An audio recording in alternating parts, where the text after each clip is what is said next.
good afternoon to our very special guest, Rebecca J. Is it Caffery? Yes, that's right. We're so excited to have you on today. We're going to be talking about her special new book that just came out today, the paperback edition, correct? Yes, that's right.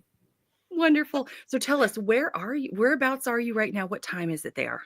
It is a little after 1:30 in the afternoon. I am in Solihull in England, so kind of the middle of England. Excellent. Excellent. Oh, wonderful. Well, thank you for coming to our morning show or afternoon show, as it were. I see we've got some friends here already. I'm so excited. We're going to say hello and then we're going to dive right in.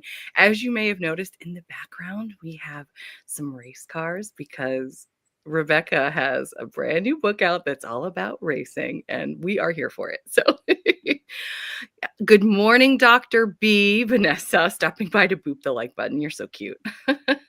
Good morning, Kristen. Good morning, Paige. Hey, Dee. Dee's in Ireland, so it's afternoon where she is too. Good morning, Crystal. Hello. Good morning, Megan and Tara. Oh my gosh. Hey, good morning. We're so glad you're joining us today. Hopefully it's for a good reason and you're not sick or something.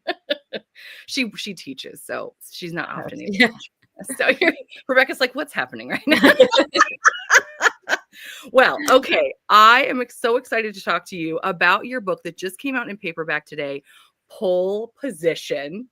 I'm in the midst of it right now, and I'm eating up every delicious moment. I'm having a great time. And I'm just so excited to talk to you about this today. I thought maybe we could start with one of my favorite questions to ask authors. What made you want to be an author? I don't know quite when it started, but my grandmother the other day, she was telling me a story. I was a very like make believe imaginative kind of kid, and she was telling me this story how her and my other grandma were looking after me, like I think over the summer, and she was like, you were so bossy, you would make us sit there and we would play teachers, but I would be the teacher, and I'd make them sit and listen to all these stories that I'd write. And she was like, we always thought it was just going to be like the same story over and over again, but she was like, every day there was a new story. And she was like, you just loved writing these stories. I was probably like 7, 8, like quite young. So I think it probably started way back when, but yeah, I think I've always just had like quite a big imagination. I've always loved reading, but I didn't start properly writing until 2017, 18.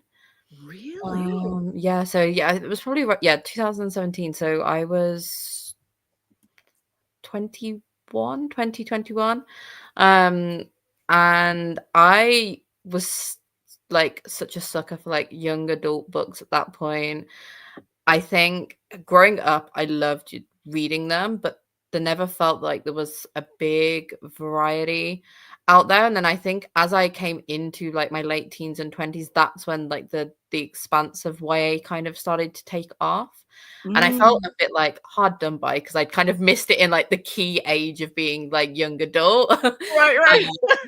But I was so heavily invested in them. And it was kind of around the time where the diversity of young adult books were starting to grow. We'd had books like Simon versus the Homo sapiens agenda.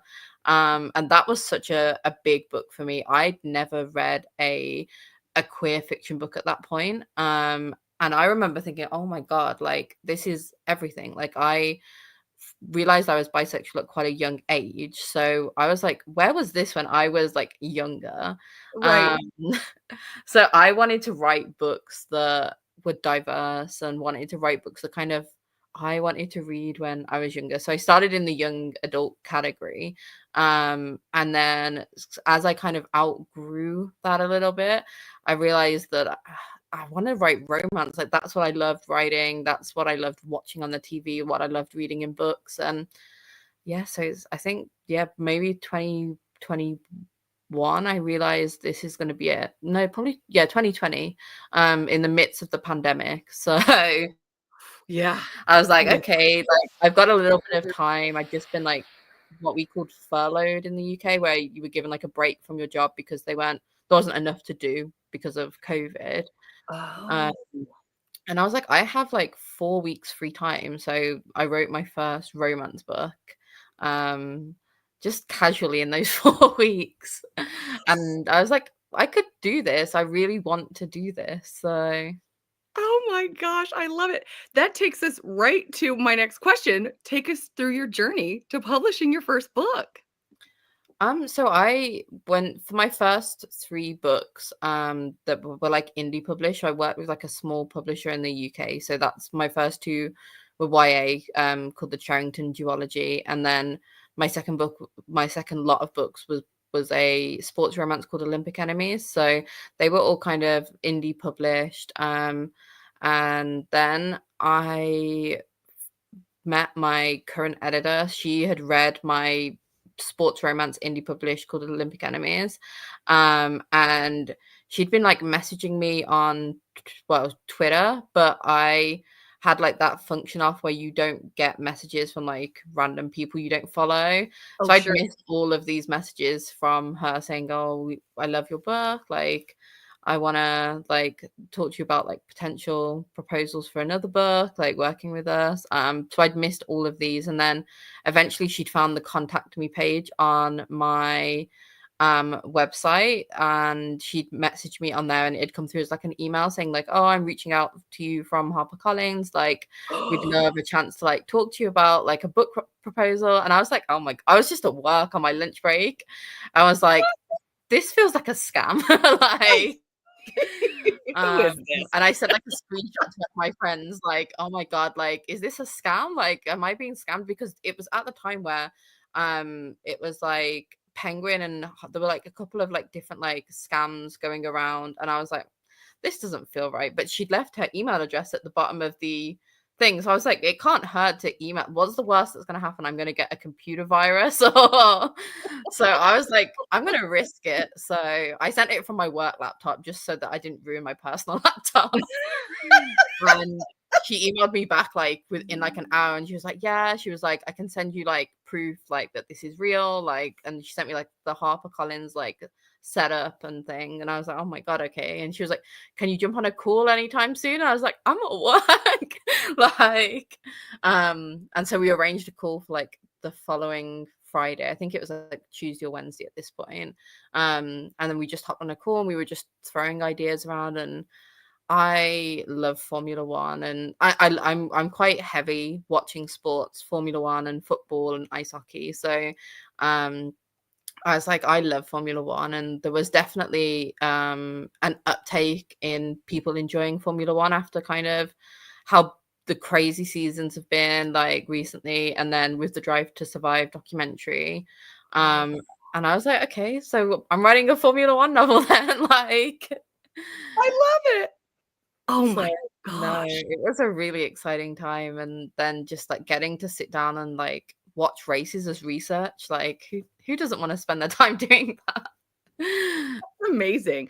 Have you physically been to a race, or do you watch on have you watched on TV I or have never been to a race. I'm hoping to go to one this year, undecided as to which one. And then me and a couple of my friends are going to go to Silverstone for our 30th next year. So that'll be really exciting. But yeah, I watch them all on the TV. So I love it. I love it. So, okay, talk to us about your brand new release, Pole Position. yeah, so this I my favorite like trope is enemies to lovers. It's always been enemies to lovers. Like, I just love the build up of an enemies to lover book. I just think it's the best way to do it. Like, so I always knew straight away as soon as we started talking about the proposal that I wanted it to be enemies to lovers. I had this idea for Kian in my mind, like he was going to be like an older, more kind of like veteran driver, has lots of experience.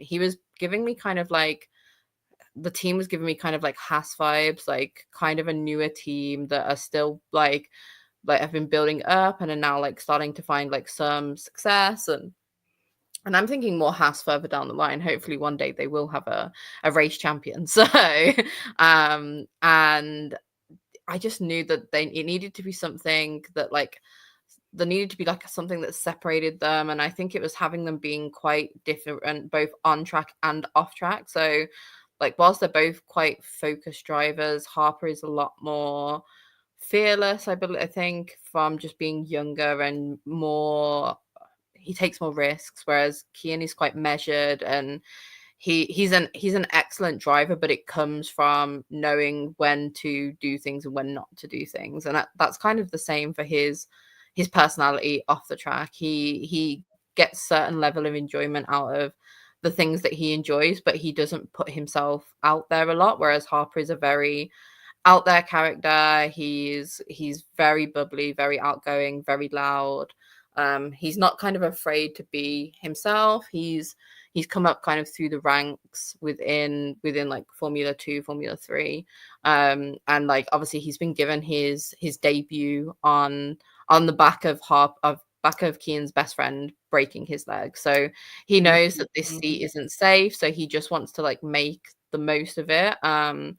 But he's also not very good with authority. He's not used to being told what to do, and he's used to being the kind of like the leader, because he's done so well in the lower categories, and now he's like a small fish again in like a big pond, it being in like the Formula 1 world. So he's trying to figure out like his place, because he doesn't know anything but how to be anything but like that winning character.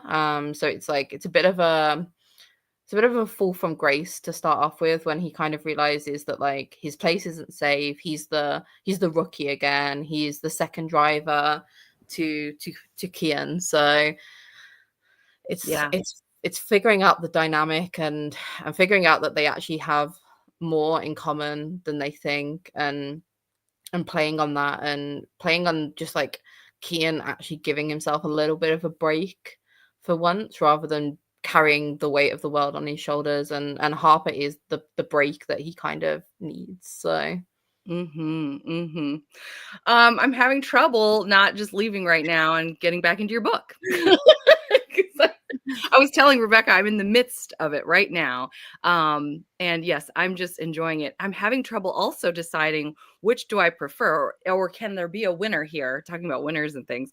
I love the cover, and I definitely want this paperback, but also I'm in love with the audiobook. Have you had a chance to listen to the audio yet? Yeah, so I've listened to the audiobook. It's a crazy experience hearing the words that you've written being spoken, and the two narrators do like such a brilliant job. Like I could not have like picked better people to be Harper and Kian. They are brilliant. Like brilliant. I can't it's been a while since I've enjoyed an audiobook this much. Their voices, I was saying earlier, it's like melted honey, both of them. Oh, they're fantastic. They're fantastic. But yes, I also am just in love with this cover. Now, I assume based on the descriptions, and I'm sure I've read it and I can't remember the colors of hair. I know this morning when I was listening, Harper was going on about the hazel eyes of Kian and how they change color.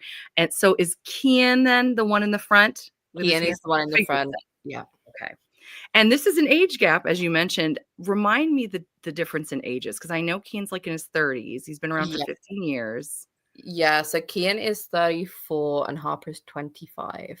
That's right. Okay, so it's quite an age gap. And the other neat thing is, in my mind, the fact that Harper has like some idol worship going on, at least initially, because I mean, Harper had Kian's posters on his wall growing up, and now here they are on the same team. Yeah, so I think the 9-year age gap is interesting, because Harper has grown up watching like kind of Kian grow in the sport, help the team, help Henderson grow as a team. But he's also kind of been around on the sidelines. So he's been in F2, he's been in F3 whilst in the Henderson team, whilst Kian has been in F1. So he's not unfamiliar with Kian in like a professional circuit either, because of like team events, and just the fact that he kind of revolves in the vicinity of Kian whilst Kian's in F1 and he's going through F2, F3. So he has met Kian multiple times. Like, this is not a new beginning, but Kian is so he focuses on the race, and the race is kind of the main focus. He's not always interested in the things that come with it, the parties, the brand deals, everything like that. Whereas obviously Harper absolutely laps them up. So they're the times he's met Harper, and Harper's just like one of the faces in the crowd kind of thing. He's not always completely switched on. So Mm, he's not great at making friends either. So I think it's an interesting thing, because Elijah, who is the driver who breaks his leg at the start of the book, right. Yes. that him and Kian are friends. Like, they've been racing together for a while, but I think that's a friendship that's had to build over time and had to build out of kind of mutual respect. Whereas Kian does not have, at the start of the book, a lot of respect for how Harper operates, for his party boy ways, and his Hmm. kind of quite careless attitude towards things. So he struggles with building any kind of relationship with him, because he doesn't respect him thoroughly. Yeah. Yeah. We've got a classic opposites attract, and I'm Yeah. it's great too because depending on your perfect hero, you've got them both in this Yeah. book, which I just love. I love. I want to talk a little bit more about you and your journey. Um, who would you say are your greatest influences? Ooh, tough one. Oh, well, you mentioned YA, and okay, I'm gonna ask you this. Do Yeah.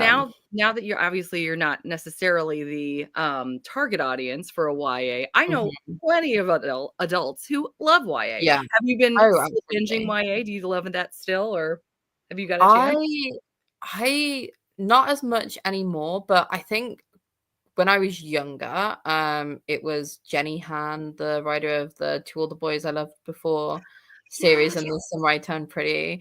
I think she was yes. probably my first kind of romance, but YA at the same time influence. I devoured those books when I was younger, and now I love the films and the series and stuff.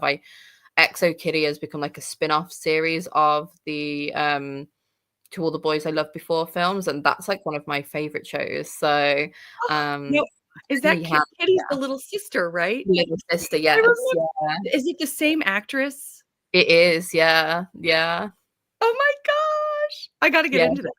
I've yeah. gotta It's do that. brilliant. It's so different to the To All the Boys I Loved Before, but still being everything that you loved about To All the Boys I Loved Before. Oh, I So I think, yeah, Jenny Han was probably my first romance YA inspiration. And now it's probably people like Rachel Reed, who wrote the Heated Rivalry series. Yeah, that's my favorite sports series ever. So I'm gonna have to add that to my TBR because you know it's so funny. I was thinking about Rachel Reed as you were talking because one of my favorite hockey romances is Time to Shine. Have you read that yes. one? Oh, so good. Yeah. Again, we've got like, is it Land? I can't remember which one now off the top of my head, but you know, the guy comes from below because of an Yeah. injury. It's Landon, right? Because yeah, Landon comes below, but Casey's the one Yes, that's been on the London. team. Yeah. Oh, so Yeah. if you like Time to Shine, I have a feeling Pole Position is also going to be for you because I know a lot of people that love that. And it's so cool that she's another influence of yours. I love it. I Yeah, love it. she is brilliant. I just read the her new book, The Shot You Take. Yes. And it was really good. It was very poignant. I think one of the things that Pole Position touches on quite heavily towards the 50 to 100% mark of the book is the topic of grief. And The Shot You Take is also quite heavily grief based. Maybe tackled in a Mm. slightly different way, which I really enjoyed, because grief manifests in different ways, and everybody handles grief differently. So Yeah. it was very poignant. It was very good. But Rachel Reed's writing style, the way she often uses flashbacks, and the more emotional side of romance is brilliant, while still being really steamy, really exciting, thrilling to Yes. read, Yeah. but Yeah. also heavy on the emotional drama Mhm. as well. Mm. Mm. I love it. I love it. Angie was just saying that she's really excited to read Pole Position. And I can't help myself. You were mentioning Olympic enemies. Hmm. And just to say, I'm sure you're aware of this, but oh my gosh, it's not wanting. Oh, it wants me to remove this. Okay, now it's going to let me do it. Okay, there we are. Boom. There's always a little bit of technology. It's like, no, we're not going to work every time. So on Amazon, I was going to say Audible. On Amazon, we have Olympic enemies as well as the Charrington Academy, Yes. which is really neat. So I didn't, if you want to talk about it more, we can or not, but it's so neat that these are on Amazon. So anyone that wants to binge your content can just go ahead and do it right away. Yeah, I think I've grown. My writing style has grown a lot since these books came out. I wrote these between 2017 and 2021, so kind of 4 to 8 years ago now. So I think my Mm. writing style has grown a lot. The Charrington series is a YA series. It's like a contemporary YA series. It focuses on a boy called Logan, who is kind of running from a lot of his troubles. He's comes from a family that hasn't been quite as accepting as he wanted to about his sexuality, and he's left the school to go to a boarding school which is a bit more safer and a bit more inclusive, just because he's been experiencing some bullying, and he's kind of struggling because he's not since he came out, he's lost a lot of friends, and he's trying to figure out what his place in the world is. And he's not got a lot of high expectations from Charrington. He just is enjoying the fact that they offer a protection level, a level of safety that he's not got at home at the moment. They're kind of zero tolerance on bullying and discrimination, which is what he is looking for. So he's very he's very shocked to find that he finds like a great group of friends very early on, both male and female, and they're kind of this group of friends that are kind of interlocked by a relationship between the main guy and the main girl in the friendship group, and I don't want to give any spoilers, but Logan finds himself being the source of the drama rather than being the victim of the drama, and Oh, it's about him kind of navigating the situation and how he handles making mistakes and how he handles kind of, rather than being the person that's been hurt a lot in the past, being the person that's kind of doing the hurt. And I think it's a lot about growing up. It's a lot about being that 16-year old, and how you don't have a fully developed sense of what's of right and wrong at that point, and how you do make mistakes, but it's how you learn from them rather than letting them destroy you. So I think it's a lot about life lessons, and a lot about growing up, and a lot about kind of finding the right people, finding the right path. yeah. So I think it was quite interesting to kind of follow his character and discover how he narrates and navigates things. Mm, I love that. And I have to know more about Olympic enemies.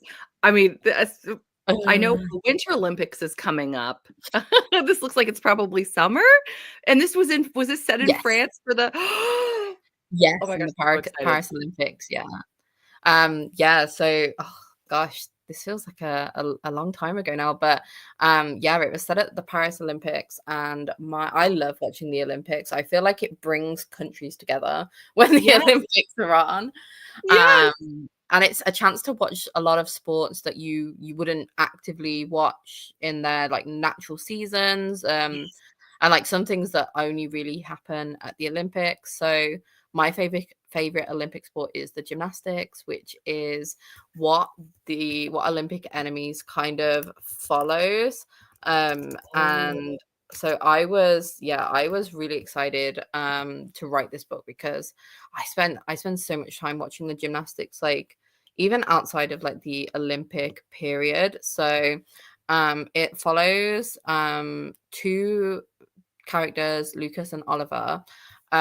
Lucas is he's someone that always has to have a plan. So he has made it to the Olympics. He's won world championships, he's won nationals, but he's still at the same time working on his master's degree Oh, because wow. he's kind of in the back of his mind, he's always like, this can just end. Like this one wrong move, one injury, it can kind of end. And so he's made quite a lot of success in being a gymnast, but he comes from a lower class family, and he now is like the fully like the supporter of his family with the finances that he makes from the Olympics. So he doesn't want to leave the kind of the gymnastics world and not have like a career to fall back on. He wants to still be able to support his family.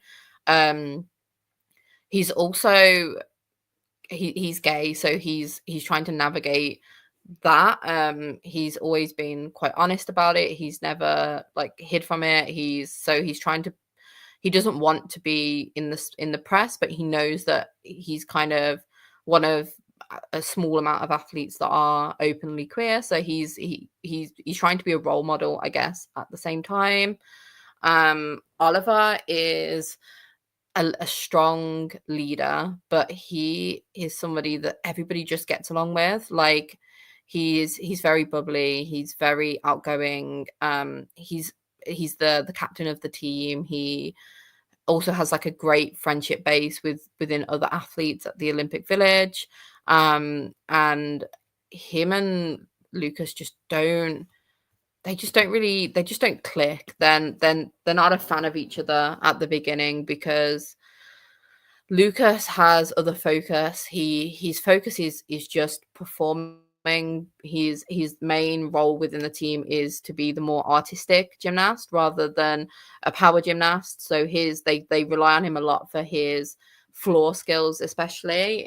He's quite well known for his floor routines, whereas Oliver is like all round power, like strengths in every different category. Oliver has experienced some tough times, and he uses getting lost in the sport to kind of deal with those. And I think because of how different their focuses are within the sports, they do clash quite a lot. And I think it takes them being forced to share a room at the Olympic Village that they start to realize that they have more in common than they think they have. That whilst their approach to the gymnastic world are different, what unites them is a common goal. And obviously they're on the same team, so gold is obviously the common goal. But what you start to see is that Oliver is nursing an injury that he is not being very open about with his coaches. Oh, no. Oh, no. And Lucas ends up in like that tough position of where he starts to notice it, and he's like, it's hard because at this point he's developing feelings for Oliver, but also they work together in a professional capacity. He doesn't want to put Oliver's place at risk, but he knows that if he sees him get hurt, then that's going to hurt as well. So it's a very difficult situation that the book kind of follows, but with also just the excitement that comes with the Olympics. I feel like I hope the book really captured that excitement and the flair, especially of the Paris Olympics. I think they were. I wrote this book 3 years before they happened, so You did? I hope I did a good job capturing what actually came of the Paris Olympics. So Oh my goodness, I love that. So did you write this after the announcement, just in yes. anticipation? You're so smart. I love it. Yeah. So yeah, I Oh, loved writing this book. Yeah, so and then I took a break from writing for a decent chunk of time and wasn't really quite sure what I yeah. was going to do after that. And then obviously HarperCollins came around and were like, we have Started some spamming. ideas.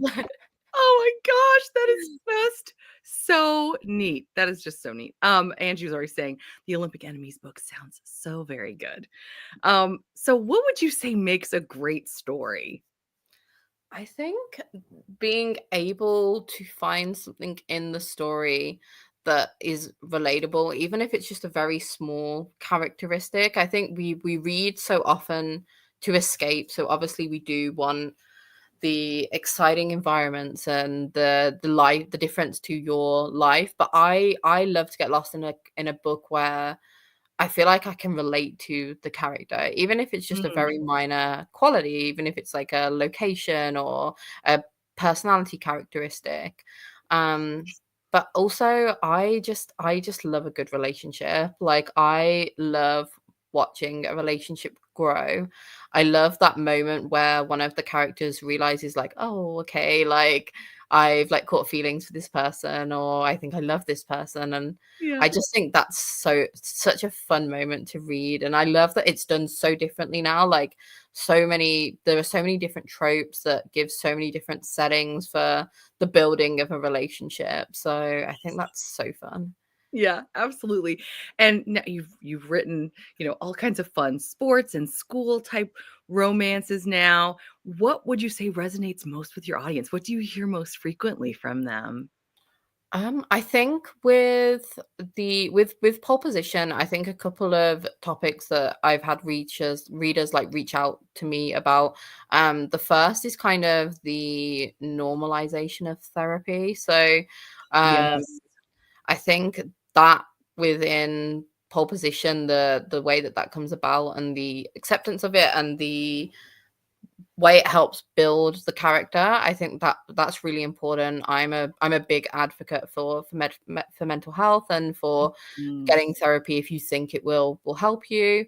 yeah. And I think that was one of the big things that people reached out to me about, and that I saw in like reviews that have been sent to me, was that kind of saying like, oh, like it was good to see like a healthy portrayal of therapy. And then the second thing maybe in pole position is probably the grief aspect. I had not dealt with grief before, myself, before writing pole position. So pole position, obviously, in from the very start, you know that Kian's mum is quite sick. She's got advanced Parkinson's, which is a condition that my grandma had. And we lived with my grandma for about 10 years. So saw the condition and how it progresses and how it affects people, and how it becomes so, as it becomes advanced, it becomes quite life limiting, and it's obviously a horrible disease to have, and to there is no cure, no way of really slowing it down at the moment. So I think capturing that in the book, and then Kian losing his mum, I think exploring the the topic of grief. I think it is I do read about it in some books, but I don't see it a lot, and I think it's such a topic that you don't have a lot of understanding about until you go through it. So Mhm, maybe mhm. writing it in pole position before I'd experienced it was probably quite difficult. But I think a lot of people that I've spoken to and have read it have said that it was like a good perception of grief, and they felt that they could relate to it. Mm, mm, And like, yeah, like I said, I hadn't lost a big person in my life before writing this book. So I think reading it now, this book came out in the UK in 2024, in June.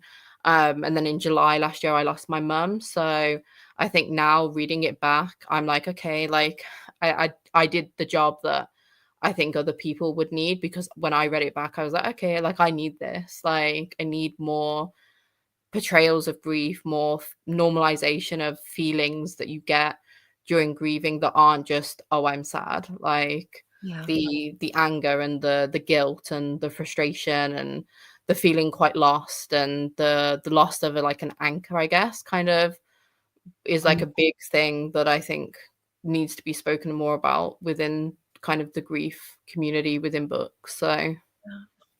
Wow. Sounds like it's really cathartic, not only for you, but for the audience as well. So thank you for sharing that. Truly. Um, well, we know that the book came, as you mentioned, the book was released in the last summer over in yes, the UK. Now, it's been a now, while. right? Yeah, that is a long time. Yeah, Like, no. What is It's taking so long? Now here we are. We're in the US. We're yeah. very excited. What is on the horizon for you now? It sounds, I mean, with this second, it's like another publishing day, another happy release. It is, How yeah. exciting. Happy Yeah, release part it two. it seems like such a long time ago now that it came out. I think because it's kind of had a couple of release dates now, because it had the paperback release date within the UK, and then it had an audiobook release day a month later, and now the US and Canada release date. So it's been a bit staggered. Oh What's my. next? A So release somewhere um else, I assume. so I actually there's another release just this weekend. So it's been picked up for German translation. So the German translation comes out this weekend on the 16th. So that's really exciting. I've never had a translated book before. So it's been translated into German and it's been published on the 16th of March. So that is like imminent now. So that's the next thing. And last week I actually finished writing Pole Position 2. So there's a sequel coming hopefully early next year. So But where is it yeah. coming early next year? Is it only the UK? Is it going to be in the US? Is it going to be in French? We don't Uh, know. We don't know. yeah, I hope it will be worldwide in 2026. That is hopefully the plan. So hopefully winter, spring Yeah. 2026, hoping for Pole Position 2. Well, it won't be called Pole Position 2, but it doesn't have a title at the moment. So I just keep calling it Pole that. position two. Pole position part two. I love. So We'll just have to keep our eyes peeled for it then, So for that was sure. really exciting, getting to kind of dive back into the world of Pole Position. It won't be following Kian and Harper though, so they will be in the book and they will feature quite heavily, but they are not the main characters. So that's been really exciting. I think I can say it follows Johannes, who is I the was just. I love him. who is the best friend. When I was writing Pole Position, I never intended for there to be a sequel. There was no like intentions, there was no plans. And then I remember when it went out on NetGalley to start off with, when it was like out in ARC, it was like my editor messaged me and they were like, she was like, everybody loves Johannes. And I was like, oh, that's fun. I was like, we could write like a little like short story, like, and like give it out as part of like a newsletter, like as promotion. And I was writing that and I was like, and then more reviews kept coming in and people were messaging me on Instagram like, oh, I love Johannes, I need to know more. And I was like, oh, and I remember sitting and speaking to my editor about it and be like, what do we do with this? And she was like, we could write a second book. And I was like, okay. I was like, let's do it. Like, let's write it. I wrote like a proposal for it, kind of based off the short story that I was writing. And then it's took a turn. It's been very interesting. So I'm I've excited. loved being back in the world. I've loved being back with Keenan and Harper. Like we get to see some of their life updates, which are really fun. I love it. Oh, But yeah, we get to follow Johannes, who has been such a joy to write. He's so different to Keenan Harper. So I think his story has been so much fun to write. I can't even imagine. I'm so excited when you said Johannes. I was hoping you were going to say that. Oh, it's gonna be. So yeah, Oh, love it. I've just finished writing the first draft of that book. So that will go to my editor shortly to start the kind of journey. And then my next idea I'm writing, just started writing the proposal for, is a sapphic football romance, or soccer, as you guys say over there. I was going to ask. I was like, now, when you say football, what do you mean? No, it's not soccer. So yeah, it's a sapphic soccer romance set at the 2023 Women's World Cup. So I At am the World Cup. Oh I my am gosh. really excited for this book. It's gonna be like a friends to lovers kind of book set Yeah. with kind of a kind of like a touch on the rivals, but not heavily.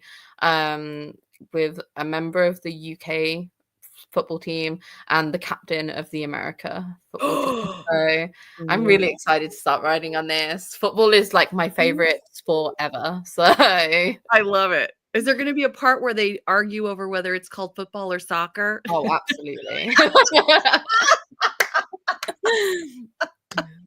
You gotta have that. I mean, that's gotta be in there. Absolutely. Okay, here comes a question. I love this. So our gal Sock, she is an Instagrammer who loves to pair Ooh. books and candles. And so she says, she's saying it right here. I pair books with scented candles on Instagram. Thank you, Sock. What kind of scent would you suggest for when I read Pole Position? Ooh. I That's love an it. interesting one. We have so much fun with her little pairings. I would lean to a couple of different scents, either a kind of a dark leather scent, um, or a little bit of a lighter one, but maybe like an amber like kind of scent. I feel like that would kind of capture both personalities of the characters. So yeah, that's where I'd probably lean. So I love it. Oh my gosh, that's great.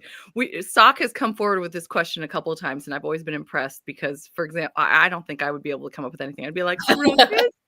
I love a scented candle. So Yes, and Sock has turned us on to so many amazing candles and pairings. It's a lot of fun. So wow, that sounds great. Now I need a candle. Now I need to go out and get your book and a candle. That's my shopping list for today. So, okay, one last question. Where can we look for you? Where should we find you today sometime soon? So my main social media is on Instagram. I keep trying to go on TikTok and take some videos, but I'm not that great at editing. So I always feel like they look like my like a 5-year-old has made them in like an IT class. You can find me much more on Instagram. I love posting about pole position on there. But I also just I'm still such a fan of like reading in general. Like I love a book. Like literally my TBR is expansive right now. My Kindle is absolutely full of books. So I also love just like talking about the books that I'm reading on there as well. I follow so many authors on there that I've loved for like years now. So it's so much fun to be part of that community as well, as being a follower of that community. So Instagram is the main one. Yeah. I'm looking for like people posting about the book being in like Barnes and Noble at the moment, because that's been like a dream for me for like forever to be in Barnes and Noble and in Indigo chapters in Canada. So this has been really exciting, finding out that the books are being stocked there and that Oh, people are going to be able to go and buy them. So if I have to go to Barnes and Noble today, I think I can live with that. I mean, what a hardship that must be. Yeah, I mean, it's like I'm just doing it. It's very important that I do it. I have to see, right? I have to Yeah. take a picture and everything. I love that. We also, by the way, we have her Instagram and the HarperCollins links in my description box if you want to look that way. Sock has a follow-up. Thanks. I can definitely work with I the love the that. the candle options. I may end up burning 2 at the same time. I love that. And I also feel like they would work really well together. So Yes, just like Kian and Harper. I love exactly. it. I love it. Well, thank you so much for being on today and for spending some of your third, I think, release day Who knows with at this us. point? That 100th, we don't know. But we're very excited to get to share some of the fun with you. And I've been enjoying this so much, and I can't wait to dive back into it later today. It's going to be so great. So, yeah, thank you so much. And what we're going to do right now is we're going to celebrate a birthday of the community member, and then we're going to jump into sprints. So, but I wanted to make sure we all got a chance to say a proper goodbye to you first and No, just thank wish you you. well. Thank So, you yeah. so much for having me on. I might join you for a few sprints. I've got my Kindle with me, so I'm in the middle of a book that I'm really enjoying. So I might join you for a few sprints. But no, thank you so much. It's always such a joy to talk about pole position and to talk about Keenan Harper. So thank you. Oh, I'm so happy. And we'd love for you to join us for a sprint. That would be so fun. Amazing. No, thank you so Yeah. much. Yeah, absolutely. All right. Well, guess what? Today, I believe, or no, it was yesterday. Mary had a birthday. And so we're going to be celebrating Mary's birthday with some of her favorite music. She told me specifically what kinds of music she likes. So I was able to find the closest thing. And then we'll jump right into some sprints. And because now, Rebecca, do you guys celebrate St. Patrick's Day at Yes. all? You Yes. do? Okay. Yes. I wasn't sure. I didn't know. But we're getting ready. So I have a really fun, silly St. Patrick's Day I love that. reading sprint kind of I love it. competition. So we love a good competition, except Terry. Hey, Terry doesn't like that. An inside joke with our crew. Dee says, that was wonderful. Thanks, Rebecca. Well, thank you. Thank you for joining us. Rebecca says, Paige, looking forward to picking up pole position. Thanks, Rebecca. Yeah, thank you for joining. All right. I know, it's so good. So wonderful to have you here. Let's go ahead and we're going to do Mary's birthday and then jump right into sprints. All right, here we go.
Oh, that was so fun.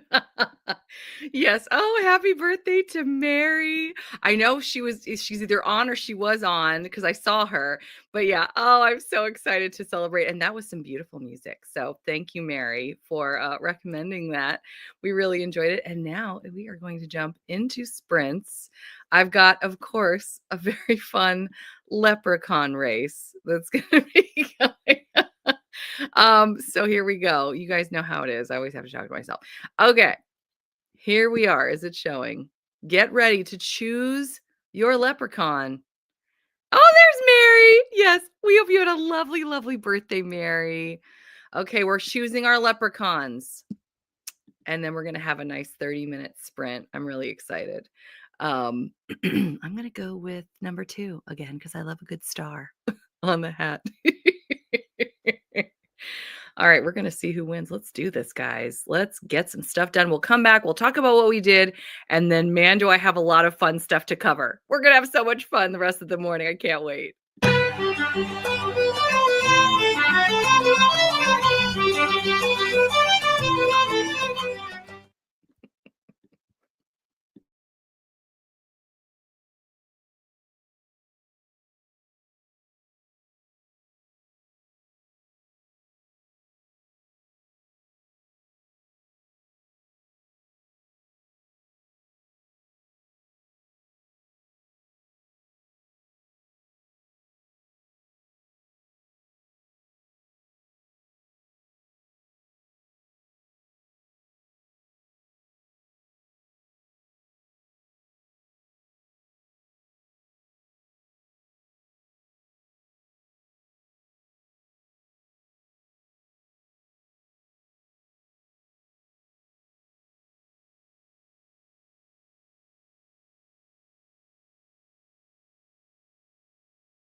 We did it.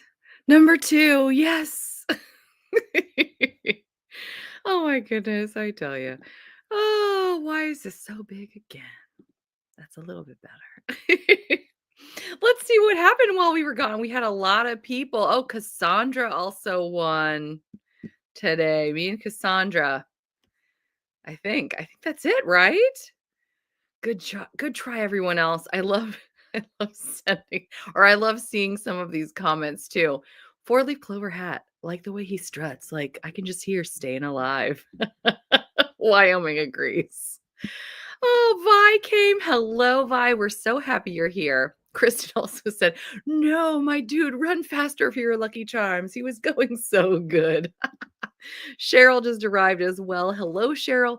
We are so happy that you're here. We have a lot of fun things to talk about today for the second half of our show. So I'm really, really excited. And I'm so thankful that we were able to celebrate Mary's birthday as well.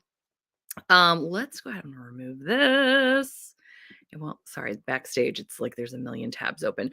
So first off, I just wanted to share 2 celebrations. We just got 2 new members to the channel, which is just so amazing. Thank you guys so much for supporting me and all that I do. I can't tell you, I can't thank you enough. We've got a brand new beloved reader in Kamal. Thank you so much for joining, Kamal. And also Terry joined as a queen bee. So looking forward to giving you guys more perks and just want to thank you again for all your support. I really do appreciate it. So I wanted to publicly say that. And you'll also be seeing yourselves in the end credits today. So I updated those. Now we need to jump into something else very important for the show, which is our newest mascot, like we had a mascot before. Oh, here it is. Silly. As we know, Silly has become the unofficial mascot. We're hoping to try to make it more official. And I got this great picture thanks to Wyoming. I got a great picture of Silly. But it's hard to pick because she sent me another one. Check this picture out. I mean, it's Silly in an outfit. I don't know that you can do better than that. And Sock is talking to Silly right now. Barkity, barkity, bark, bark, bark. So, Silly, if you're listening, just know that Sock is sharing that with you this morning. Now, picture 2 is the best, right? Well, here's the thing, though, Terry. One of the things that Wyoming and I were talking about is how Silly, Silly's got great taste. Oh yeah, Action Silly is great. I know, so cute. But we know that Silly likes step backs and that Silly likes Fabio. So one of the things that we talked about, Wyoming and I did, how fun would it be if Silly was ever in a step back? So I actually have a couple pictures, and what I'd like to do is we're gonna vote next time on Friday because it's closest to Fabio's birthday, and I think I told you that we're gonna be celebrating Fabio's birthday this Friday, as well as having another visiting author, which I'm really excited about. But we're gonna vote too to see which picture we like the most for Silly, for our mascot.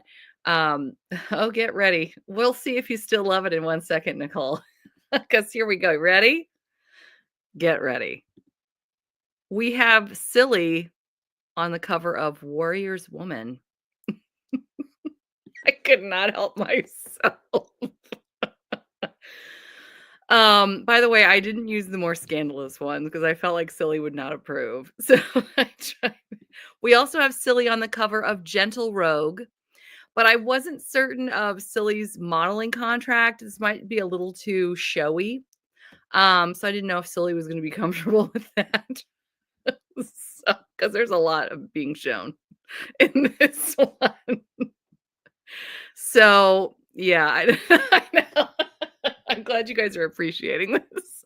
I was having so much fun designing this. Oh, good. Oh, I'm so glad. Want me to write a summary?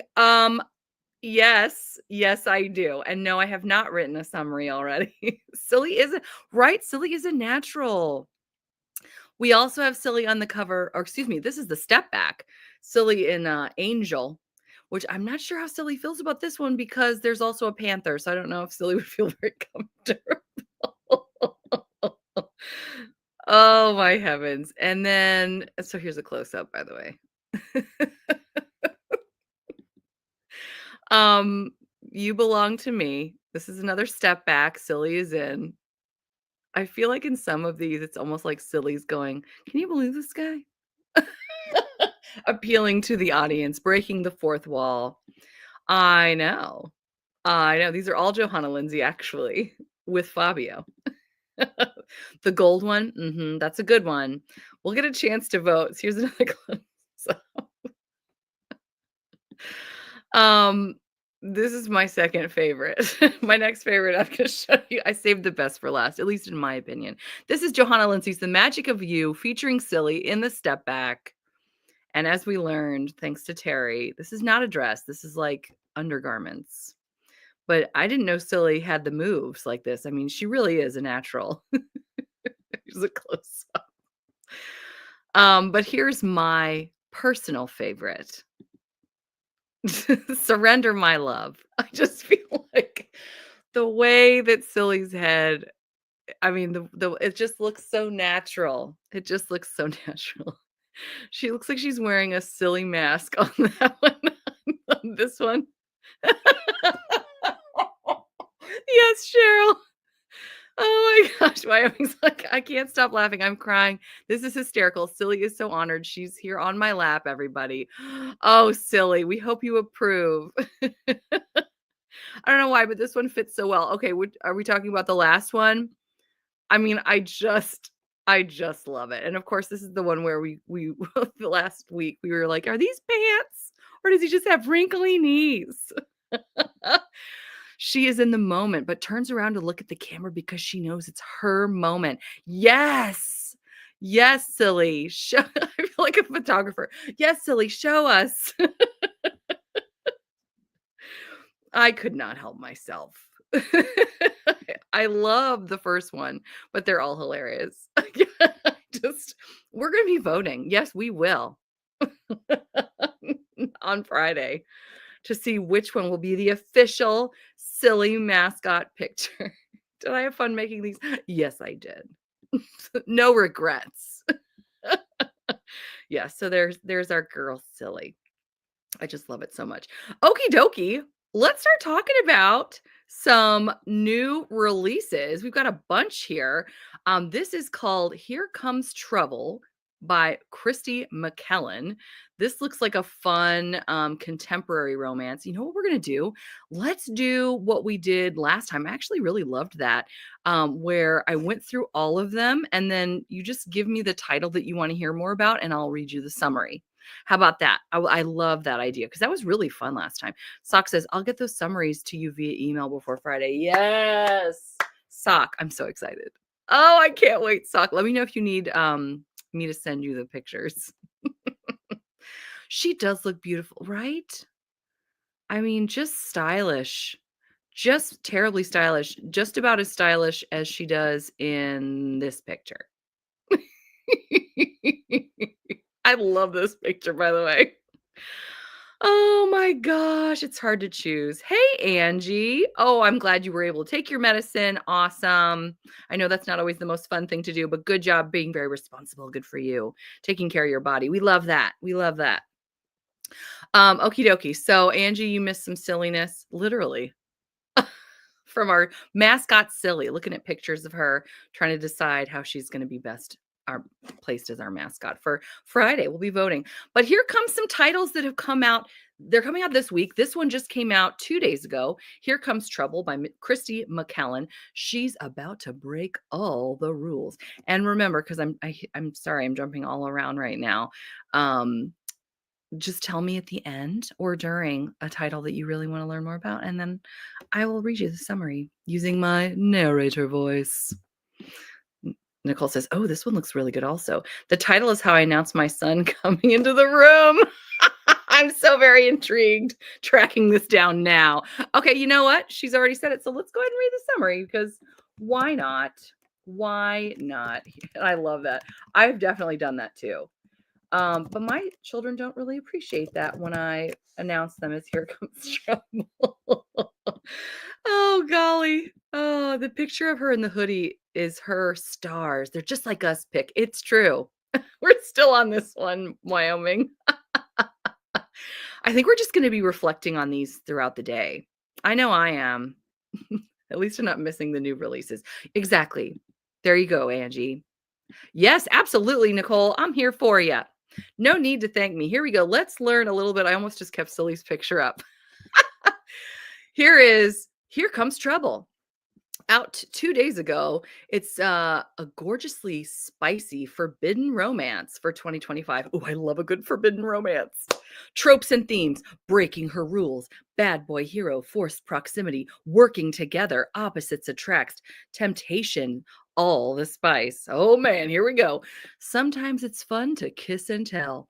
Sensible journalist Jess is not a rule breaker, especially where her career is involved, but trying to extract a tell all interview from notorious artist and bad boy Xander Heaton is going to test her patience and self control because she must, at all costs, remain professional, respectable, and stay focused on the job at hand.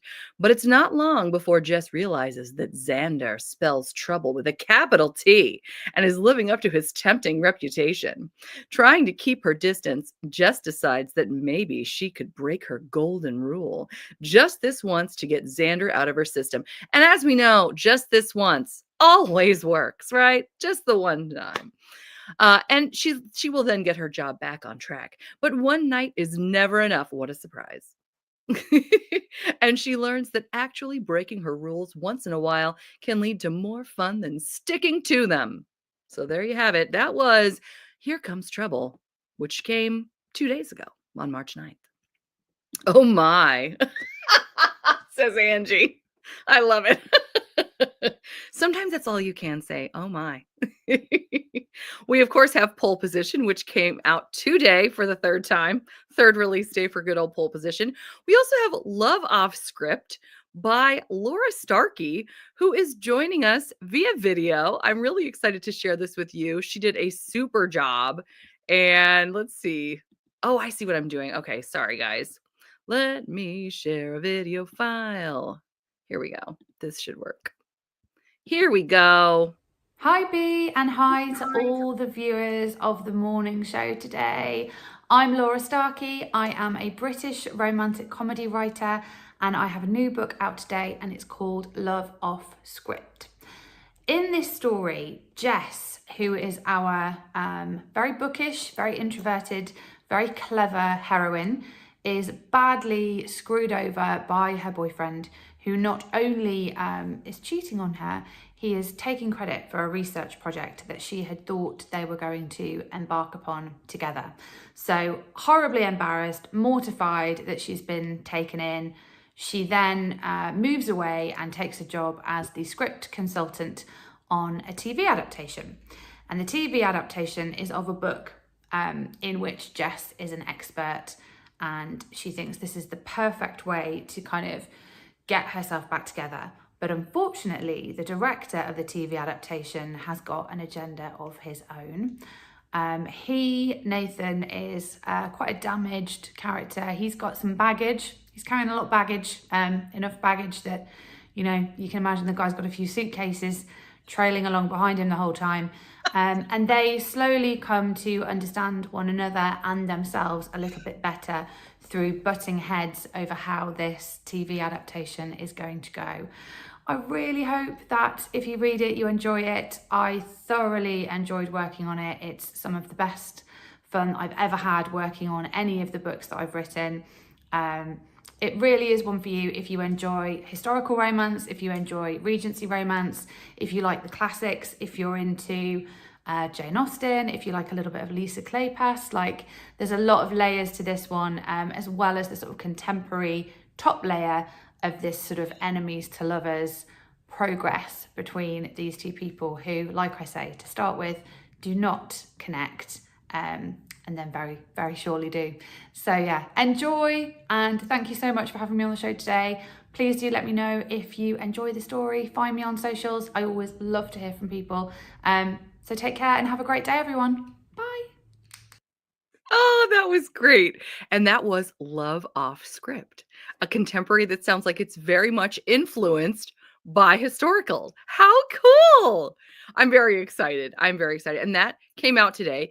It's just occurring to me, I may have forgotten to pop a couple people's links in my description box. I will be doing that ASAP so we can have all of those. I do have this book linked in my description box, but I want to make sure I put all of her links as well. I'm going to be doing that ASAP. Mary says that sounds so good. I know, I'm so intrigued. She said Jane Austen and Lisa Kleypas. What? I'm so intrigued. Super intrigued. Also, I don't want to miss this. Nicole made a great comment about Here Comes Trouble. Forbidden, pushing herself out of her comfort zone. Bad boy, I'm in. Perfect. Okie dokie. Let's see what else is coming out. We've got Go Luck Yourself, which is coming out March 11th. This is by Sarah Raish. Now, she did another book that had so much buzz in 2024. I'm trying to remember what month it came out. I want to say it was like October, but it was like a loosely based, it was sort of similar to The Nightmare Before Christmas, but it was called The Nightmare Before Christmas, between the Prince of Halloween and the Prince of Christmas. And it was very fascinating. I read it. I really enjoyed it. And so here we now have the second book in that series featuring the brother of our hero from Christmas Town. And this time, though, he's going to be interacting with the gentleman from St. Patrick's Day, which is another country, if you will. I will be reading this summary with my narrator voice. Like, it's that great. If anybody wants to know, so do let me know in the comments if you would like to hear more about Go Luck Yourself. Sock goes, ooh, I'm super excited for Go Luck. Okay, well, you're excited. Well, let's do it. Okie dokie.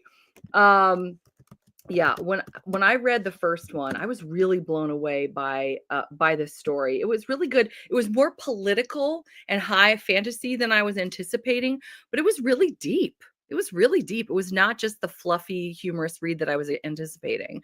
But it was good. Oh, you've already read the summary, says Sock. Angie goes, I love The Nightmare Before Christmas. Okie dokie. Since you do, I'm going to go ahead and read this.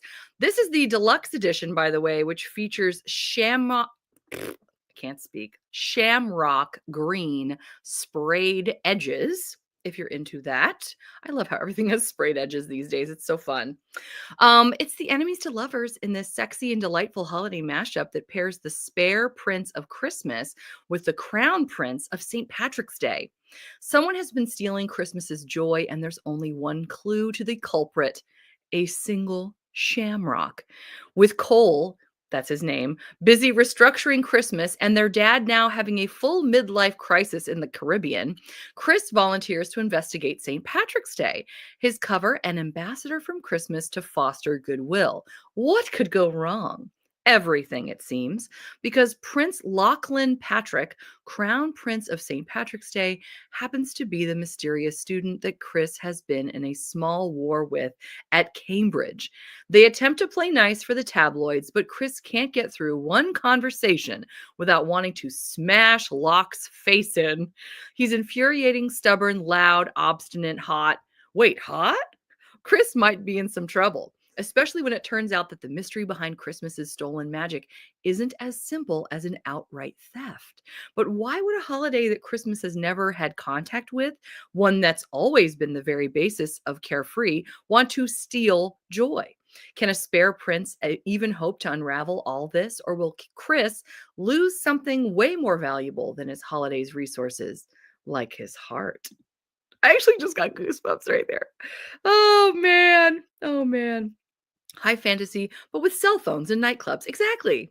That's exactly it. Suck. She goes, now I also want to reread Christmas. I know. I don't usually reread books like this. I know. It's true. Yeah, there's so much going on. It's so deep and layered. So yeah, Ferris Dreams. Guys, get ready for this. We have another visiting author who is going to tell us all about this. I want to tell me in the comments your thoughts, okay? Because I was super fascinated when I heard her talk about this. Okie dokie, let me get her tubed up. Here she is.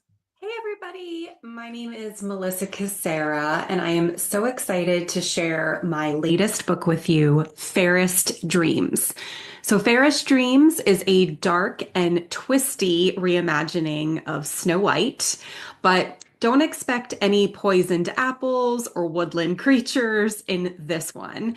It's a paranormal romance novella set in an elite private boarding school called Lockwood, where danger lurks beneath the surface, and a single kiss might be the key to unlocking something far more dangerous than true love. Now, the main character, Alina, is a scholarship student just trying to survive Lockwood, but her stepmother, Vanessa, happens to be the school's beautiful and completely manipulative music teacher. And then we have Tristan, who is a tattooed musical prodigy with the ability to slip into your dreams. And when he lands in Alina's dreams, their connection is instant and intoxicating and potentially deadly. And because Vanessa has a past with Tristan, an illicit student teacher affair, she doesn't plan on letting him go. So, this book is part of the Lockwood universe of books, which includes the Lockwood trilogy, Control, Unravel, and Undone, as well as the prequel novel Black Sea. And that's a Hades and Persephone reimagining. But don't worry, Fairest Dreams is a standalone novella, so you can dive right in without having read any of the other books.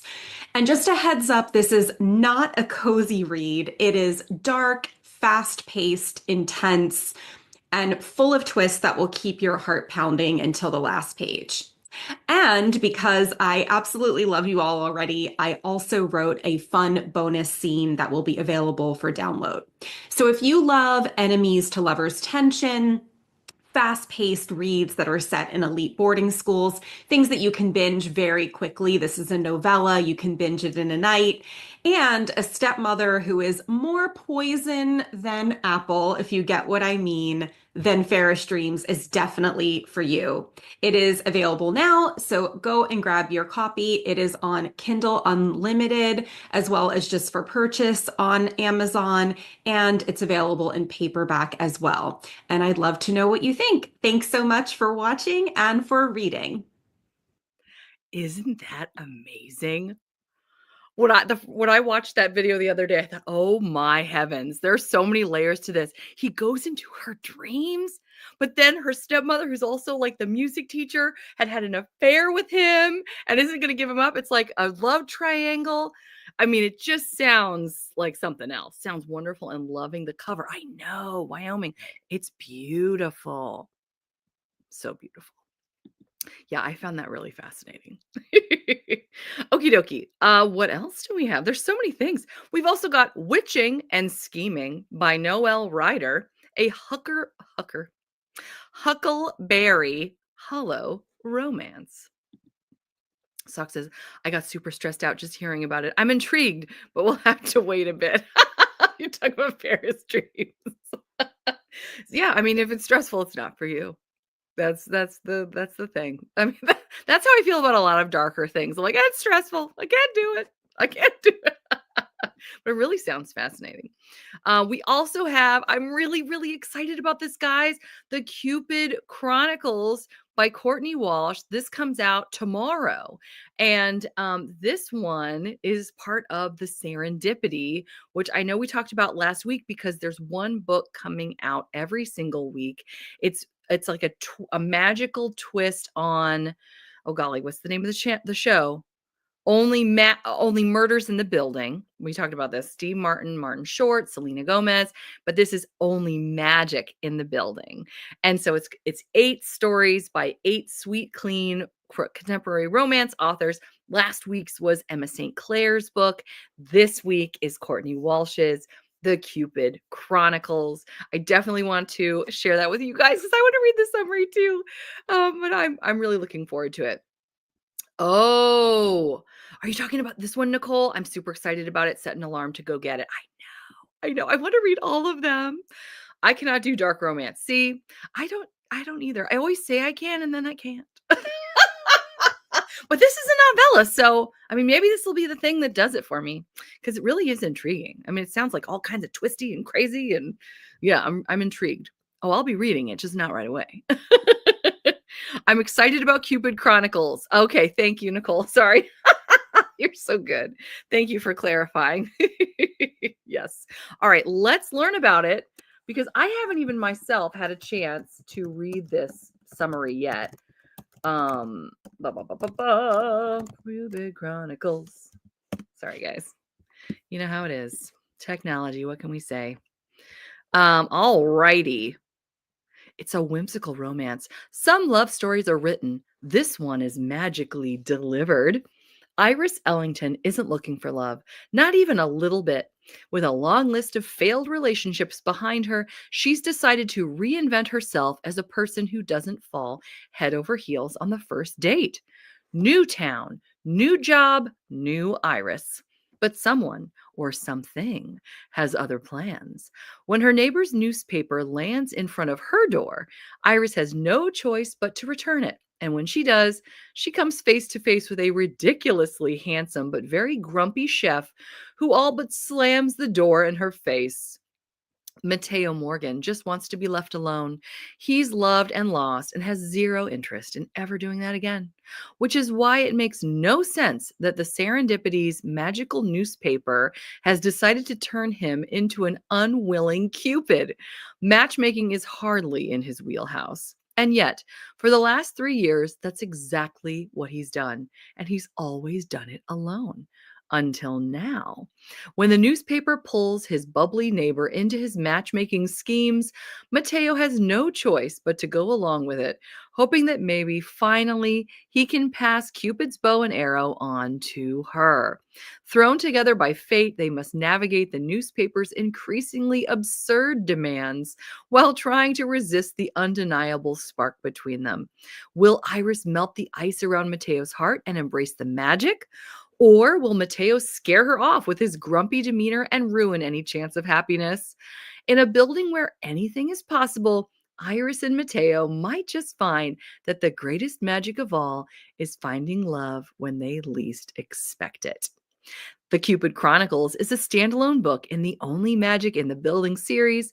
These closed-door whimsical romance books are all set in the same historic building, which has a habit of playing matchmaker with its residents.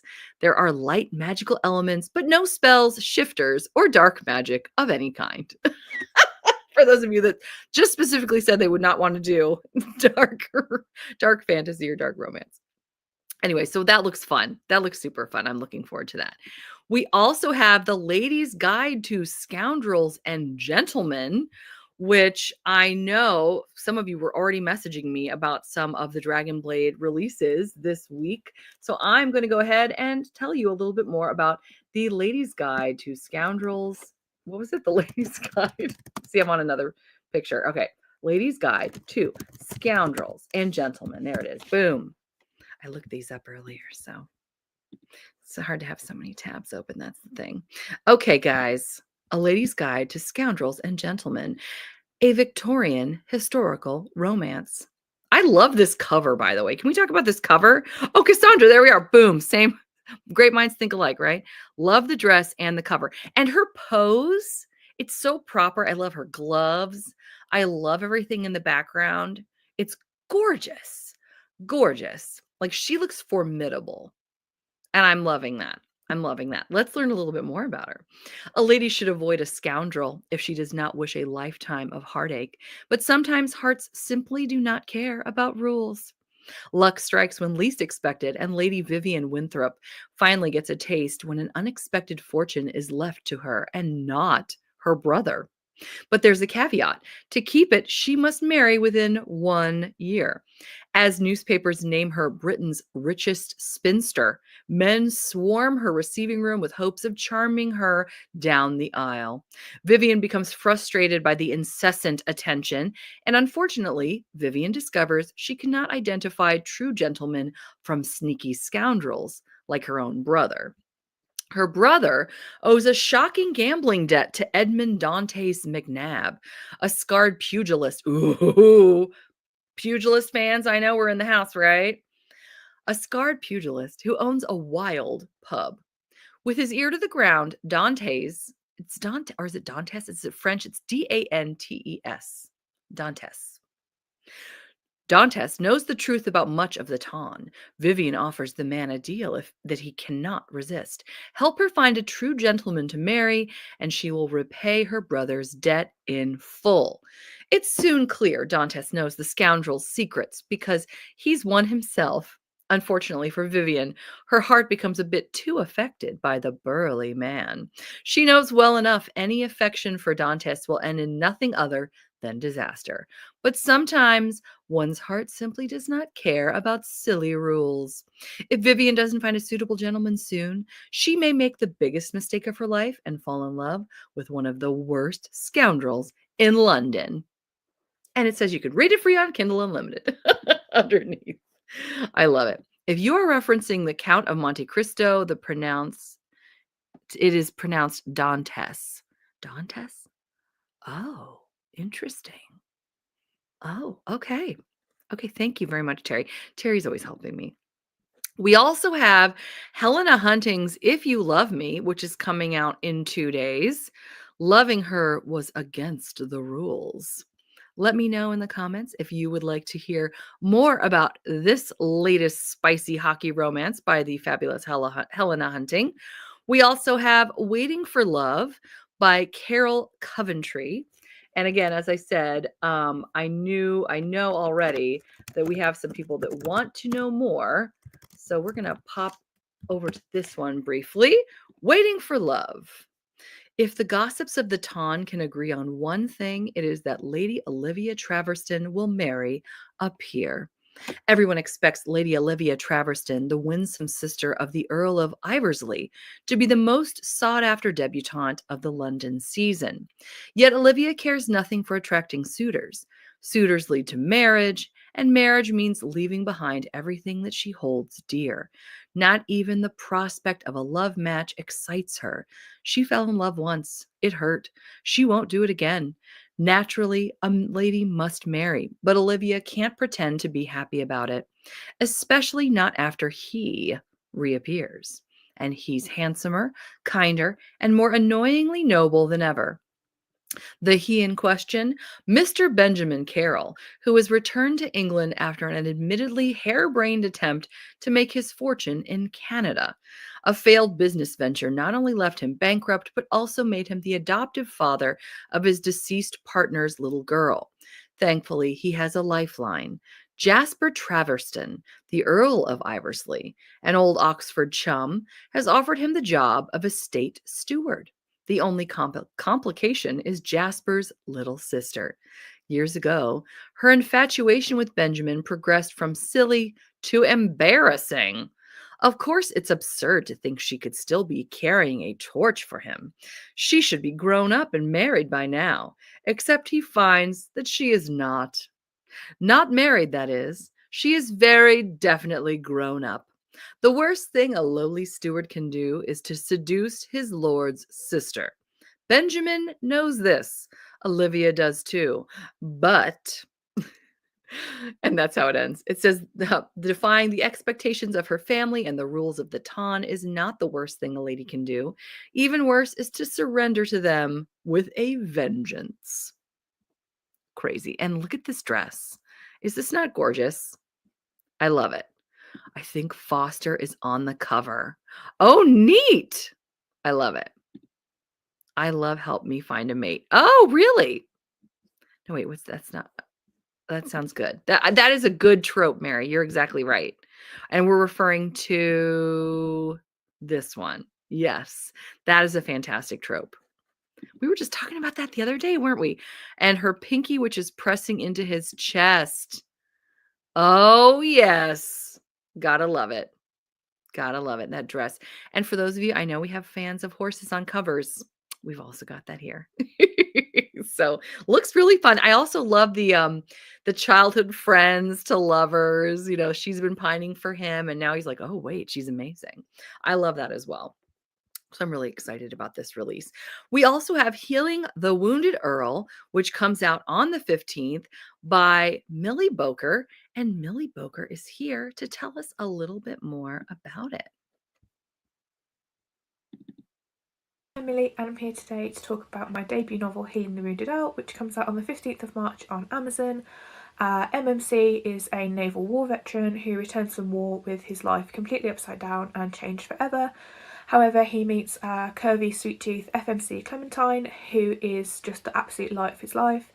There are some ups and downs, bit of a third wheel romance situation, but in the end it turns out to be a happily ever after. We also get to meet upcoming characters for the series in this book for the first time, which is really exciting. We're hoping for it to be a 5 or 6 part interlinked series, but this book can also be read as a standalone. And I hope if you pick up a copy that you really enjoy it. Thank you. I love it.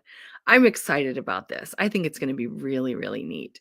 Yeah, and that pretty much brings us to, I think that was it, right? Let me double check. I want to look at my slides. And I think we did it all. We got through all of them, unless somebody wants to hear more about a couple that I popped over, but I didn't hear anybody saying that they needed them, so we're good to go, I think. You know what we didn't talk about, and I do have a few more minutes. Let's talk about how our weeks have been going. What have you guys been reading? I didn't even ask you. I'm sorry. How our sprints went. We got right into the leprechauns, and then we moved on to my silly mascot pictures and celebrating our new members. For me, I have been never too late to mess up. I've really been enjoying Abby Jimenez's new release, which is coming out April 1st. Say You'll Remember Me. I just started it last night. Really, really enjoying it. So that is, I kind of glanced at it briefly, but during sprints. But yeah, I'm looking forward to reading more of that this week, as well as finishing Pole Position, as we saw Rebecca J. Caffery earlier. I'm looking forward to finishing that as well before jumping into probably the Tea and Biscuits book club book, which is not up here, I don't think. That would have been nice to have. Up All Night with a Good Duke by Amy Rose Bennett. So that's kind of I think that's what I'm up to this week in terms of reading. Let us know in the comments what you guys have been doing, what you're looking forward to. And Mary, tell us how your birthday was. We want to know. Angie says, my week has been going pretty good. I have a doctor's appointment later on. Excellent. Terry's in the middle of the March book of the month, loving it. Oh, great. Now, Terry, are you listening to it? Because I heard the audio wasn't fabulous from many people. So I'm physically reading it. But yeah, let me know. Sock says I filmed a clip and read a few pages of Christine Feehan's novella, Magic in the Wind. Oh, I remember you mentioning you were going to be reading Christine Feehan. How are we feeling about this author? Does she feel like a good fit? Or if you want to wait and tell us, because I think you're doing a video, right? Are you doing a vlog on Christine Feehan? If you want to wait and save that for your vlog, I totally get it. Molly says, my week has been good, reading House of Bane and Blood for Real Mathon. Thank you, Molly. And Molly actually started the show this morning being on topic and together and keeping me honest and talking about the book she was reading, The House of Bane and Blood. I've heard good things about that, actually. Are you enjoying it? We have to know. I don't do audiobooks. That's right, Terry. I knew that. She reads so many books and she physically reads all of them. It's amazing. It's amazing. When is the T&B discussion live stream? Thank you for asking. And I meant to mention it the other day when we did our sprints, like last Friday. It will be on Saturday, excuse me, no, it's not. Sunday, March 23rd at 4:00 p.m. Eastern Standard Time. So in like what, a week and a half, roughly? A week and a half. So the 23rd. Just in case you need that reiterated. Now, Amy Rose Bennett, I think I mentioned this already. She's in Australia, I think. And so she said it's not going to work out for her. She also has a bunch of things going on with her family. So she's not going to be able to join us live, but she is going to be able to send us a couple videos giving us some background information about the way she wrote the book, the series in general. So we're going to have that to celebrate as we meet on the 23rd to talk all about Up All Night with a Good Duke. So I'm looking forward to it. Nicole says, spring break. That's right. You're on spring break. Has been good for my soul. Light cleaning, lots of cuddles with kids, fave drinks, and napping, reading. Probably will play a video game with the kids today for the kids' smiles. I love it. I love it. How fun. Nicole, what kind of video game do your kids play? I would love to know. I'm sure that's like one of the little kid video games. Like my little one's like, not little, like 11 and 8 years old, but they enjoy Mario and Sonic. I think that's it. And Minecraft. That's what they do. Paige says, just finished Temia Twilight. I actually do have that here. Paige. Oh, I'm so glad you really enjoyed Poppy's story. Poppy and Harry, there they are. And that, by the way, we are going to have our Wallflowers live show talking all about this book this Sunday. On March 16th, I believe, right? Is that the 16th? Yes, at 4:00 p.m. Eastern Standard Time. And I can't remember whose channel it's on. I want to say Rachel, but I'm afraid to say that because I'm going to be wrong. I'm going to put out a reminder for everybody. But I'm so glad you enjoyed it. I can't wait to talk about it. Cheryl says, I'm almost done with a recent thriller, Famous Last Words by Gillian McAllister. Oh boy, I bet it's especially exciting then. Oh, how fun, Cheryl. Sock says it's dive in or drop out. Oh, it's the dive in or drop out vlog. Oh, fun. In which I read the first book in various series and decide if I'm going to dive into the series or drop out. Oh, how fun. Oh, that's going to be great. Paige says, I want to read that one, Cheryl. Oh, yeah. Are you enjoying it, Cheryl? Famous Last Words. Molly says, yes, it's good so far. She is referring to The House of Bane and Blood. Where are we now? Okay. Not used to urban settings, though, so still getting used to it. There you go. Kristen says, I stayed up to finish Radiance last night. Oh, and I want to finish just for the summer today. Wonderful. Wonderful. Oh, I hope you really enjoy it. I think I found an Easter egg last night that links just for the summer to Say You'll Remember Me. I'm really excited. I'm really excited about it. And Kristen, how did you enjoy Radiance? I actually think I have that one right here. Where is it? It should be right here for Pete's sake. I love that book. Oh, here it is.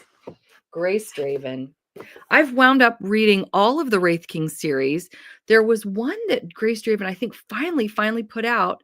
I'm trying to think of the name of it rather than have you guys stare at me going, but it took 3 years for it to come out. I had it on pre-order and then they canceled the pre-order.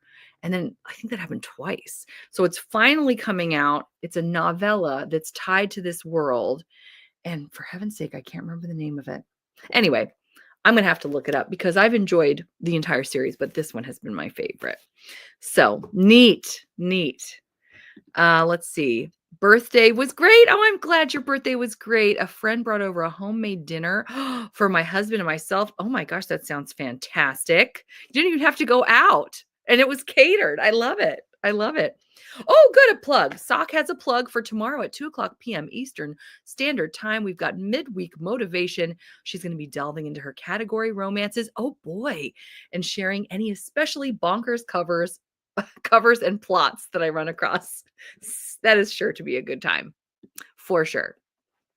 Cheryl is telling Paige, oh my gosh, are you guys hearing this? Oh, for Pete's sake, where can I find it? The book that Cheryl was just talking about, Famous Last Words by Gillian McAllister, might be a 5-star. Very exciting. I love it. The video game, I love how Nicole gives me context. Thank you. The Kingdom Hearts is the whole family fave Disney adventure game. My older girls love Hogwarts Legacy. Oh, fun. My kids love Disney. I've never even heard of this. Kingdom Hearts? I might have to take a peek. That sounds great. It's on Rachel's channel. Thank you, Terry. I was right. So, just getting back. This is going to be on Rachel's channel this Sunday, March 16th at 4:00 p.m. Eastern Standard Time. So there we go. Thank you, Terry. It just moved up on my TBR. The Famous Last Words. Might have to read it this weekend. Thank you, Cheryl. Oh, good. I'm so glad you loved Poppy and Harry. Yeah, they are. Harry needed a good woman. Sock says, oops, I was in the wrong account. Midweek motivation is on bargain counter argument. Oh, were you on your other? I didn't even notice. I did not even notice. Okay, so we go to bargain counter argument, guys. That's where it is. Too funny. Radiance was a 3-star for me. Loved the banter, but I got bored with the plot towards the end. I'm willing to read more, though. Okay. Good to know. Good morning. Good morning, noon. Well, hello to you too, Kay Simmons. We're glad you're joining us today. Oh, these are so fun. Pause to hydrate, snack. Tell us what it was because we nosy. Check laundry, take meds, stretch. Show some love to the like button. Make sure you sub and ring that bell so you hopefully get notified. You're so sweet. Thank you very much. On the plus side, I've now liked this stream twice. Well, thank you, Sock. Thank you very much. B, and notes on the Gothic Bridge to Love novella. Oh, yes. Oh, do you know, I still haven't finished it yet. I keep trying to read it as I'm going to bed and then I fall asleep. It's a good book to read before bed because it's not too angsty. If Alexa Astons are all similar in that way, she might be one of my favorite go-to gals before bed. But for those of you that maybe weren't there, many of us chose, or at least Megan and I, chose to read Bridge to Love by Alexa Aston upon hearing about it at our reading sprints this past Friday. It's a novella about a couple in the Regency era who works to help reunite two ghosts from the medieval times who had been separated just as they were about to get married, and they're on either side of a bridge to love, hence the title. But it's good. It's cute. Yeah. Oh, thank you. Any notes? I'm enjoying it. And I think I need to read 30% more. I'm at 70% right now. So I'll finish it soon. I know I will. She did say she liked it. Yes. Yeah. I got through 10% like so fast. Oh, there you are. Oh, Nicole said she liked it. Oh, okay. Got it. I thought Megan. Okay. Never mind. What in the world? I need more caffeine, guys. Megan was saying that. Okay, thank you, Megan. About Nicole. I'm moving on. Good night. Sorry I've been quiet doing some work. You don't need to apologize, Megan. We love having you here. And if you're doing work, that's great. That's great. Apparently, I just can't keep my brain sorted this morning.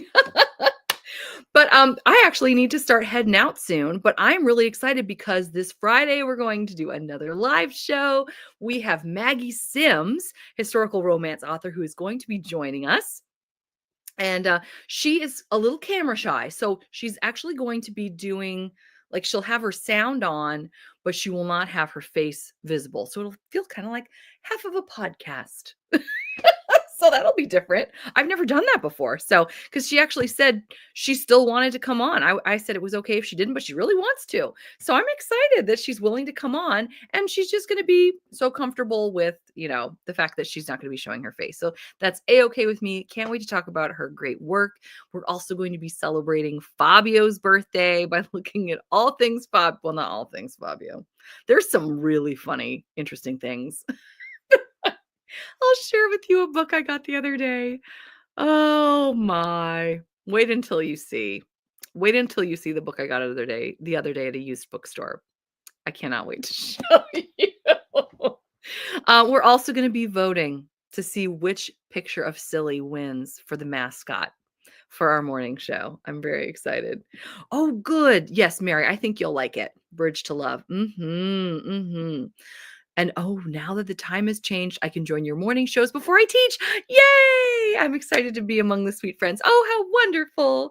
Oh, I'm so glad. Yeah, I tell you what, I have to say, Rebecca and I had to go back and forth multiple times. Rebecca, who wrote Pole Position, because they haven't done the time change yet. They changed time at the end of the month. And so she and I agreed on a particular time, and then the time changed for me. And so we were going to go later this morning, and then we wound up going right away. So I'm really glad that it still worked out because she's got a bunch of stuff going on today to celebrate her release. So, I tell you, we were very lucky. Sock says, further enticement. Tomorrow I'll be experimenting with StreamYard, so that'll be hilarious chaos. Yay! I love StreamYard. Sock. You're going to love it. Yay, Nicole. That is great. I know. We're so excited you can join us more, Nicole. That's wonderful. Arizona doesn't do daylight savings time. That is right. Isn't that great? Fabio and Silly. It's a match made in heaven. Fabio, I mean, that it needed to happen, and it's happening here. I'm with you, Megan. I was listening and doing work this morning too. Good for you guys. Good job. I'm so proud of you. I know I will have Hannah soon ask about her mom meeting Fabio. You will have Hannah soon. What?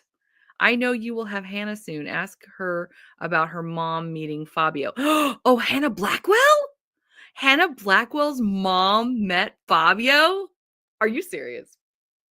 I can't wait. I got to talk to her about this. Silly and sillier. Oh my gosh, I love it so much. Yes. Oh my gosh, we're going to have so much fun. I cannot wait. But yeah, oh man, I have to go, guys. I wish I didn't. This is so much fun. She did. She said it on the live that her mom met Fabio. Oh, we're going to be talking about that. We're going to be talking about that. I think she's coming on. When do I have Hannah? Oh, next week, a week from today. She'll be on a week from today. Perfect. Oh, I cannot wait. Okie dokie. Well, I have to run. I wish I didn't. Truly. You guys are amazing. And don't forget Sock's message about her midweek motivation tomorrow, which is midweek. Did he slap that real butter right out of her hands? We'll have to wait and find out. Paige says, have a great day, everyone. Thank you for a fun morning. Yes, thank you for joining us. Thank you, guys. Thank you. You're amazing. As always, I love spending time with you. You make my day. And yeah, as you know, I wouldn't go if I didn't have to. So anywho, be looking for some of our new friends in the credits. So excited. And yeah, have a great day. I look forward to seeing you guys hopefully on Friday. And yeah, happy reading. We'll see you next time. Bye, Megan. And thank you. You're always so sweet. Thank you so much. Bye.